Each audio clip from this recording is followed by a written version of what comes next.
One of the exciting thing of Power Query is data cleaning.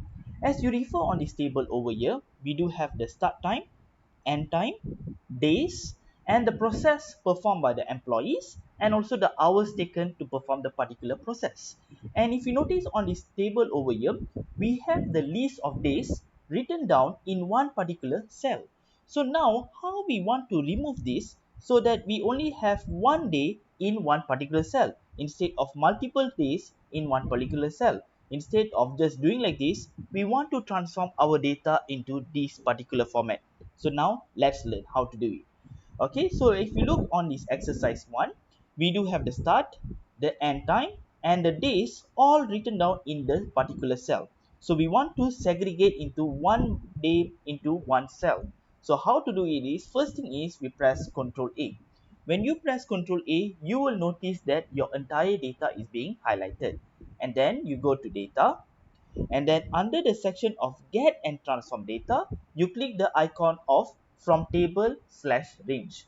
Once you click on this icon, a window will appear. You just press OK. So now you press OK, you will automatically navigate it to Power Query Editor. Okay, so what we are going to do is we want to segregate the days into a separate rows. At the same time, we also want to segregate the names as well. So what I'm going to do is I'm going to select this particular column, and then I'm going to go to transform, and I just want to go to split column. So I just want to delimiter,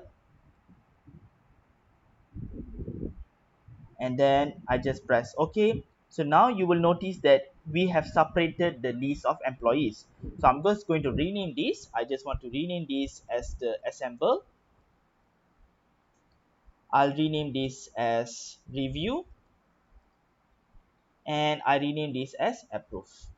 Okay, so now we have separated the three different employees, but how we want to separate this particular data? So what you do is you press right click, you go to split column, you go by delimiter. Once you press by delimiter, you will notice that a box will appear. So now instead of split into columns, we want to split into rows. So once I split into rows, so you will notice that all the days will be separated into a separate rows. And what we can do is we can actually close and load. But before we close and load, we need to amend the data first. So this data over here is basically, instead of appearing as a number format, we need to change it into a proper time format. So I click this and I change to time, and this thing over here I also change to time. Alright, so now you have this, and then I go to home and I press close and load. So the moment I press close and load, you will notice that we have segregated the data accordingly.